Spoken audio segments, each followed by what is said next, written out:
بسم اللہ الرحمن الرحیم۔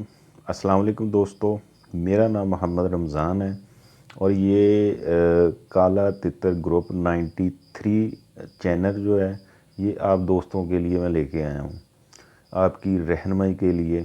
جو کالے تتر کے نئے شوقین ہیں اس چینل سے وہ اپنا فائدہ لے سکیں، وہ اپنے شوق کو آگے لے کے جا سکیں، اپنا شوق پورا کر سکیں۔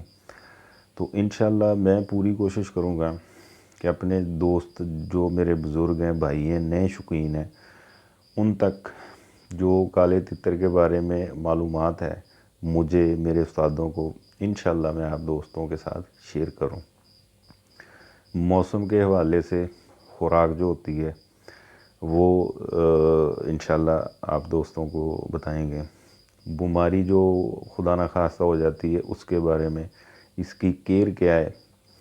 تو اکثر دوست بھائی جو ہیں دیکھا ہے، کیونکہ شوق میرا اسکول دور سے ہے، اب تک ماشاءاللہ جا رہا ہے اور اس کو آگے لے کے جانا ہے۔ تو اللہ کے فضل سے ماڑا شوق نہیں ہے یہ، ٹھیک ہے جی، اچھا ہے، گھر کا شوق ہے، گھر میں بندہ رکھتا ہے، بولتا بھی اچھا لگتا ہے۔ تو اس کی کیئر جو ہے وہ انشاءاللہ آپ دوستوں کو بتائیں گے۔ جس طرح موسم کے لحاظ سے خوراکیں ہوتی ہیں، احتیاط ہوتی ہے، وہ بھی انشاءاللہ آپ دوستوں کے ساتھ شیئر کریں گے۔ گرمی کے موسم میں ہمیں کیا دینا چاہیے، مٹی ہمیں کیسے دینی چاہیے، اور سردی میں ہم نے کون سی خوراک دینی ہے، سردی میں ہم نے اس کو کور کیسے کرنا ہے، باہر کب نکالنا ہے، کور کب کرنا ہے۔ تو یہ ساری چیزیں انشاءاللہ آپ دوستوں کے ساتھ شیئر کریں گے۔ تو انشاءاللہ آپ اس چینل کو سبسکرائب کریں، بیل آئیکن بھی پریس کر دیں تاکہ ہماری جو بھی نئے آنے والی ویڈیو آپ دوستوں کو ٹائم کے ساتھ مل سکے۔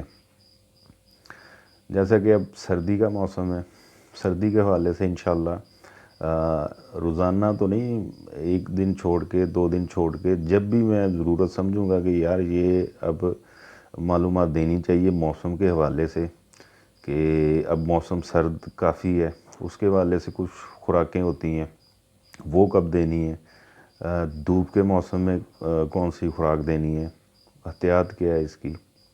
انشاءاللہ یہ ساری مکمل معلومات آپ دوستوں کو اس چینل کے حوالے سے ہم دیں گے۔ تو آپ دوستوں کو چاہیے فائدہ اٹھائیں، انشاءاللہ اس چینل کو سبسکرائب کریں، آگے دوستوں تک بھی ہماری ویڈیو پہنچائیں تاکہ وہ بھی فائدہ اٹھا سکیں۔ تو انشاءاللہ ملاقات ہوگی نیکسٹ ویڈیو میں۔ دعاؤں میں یاد رکھنا۔ اجازت دیجیے، اللہ حافظ۔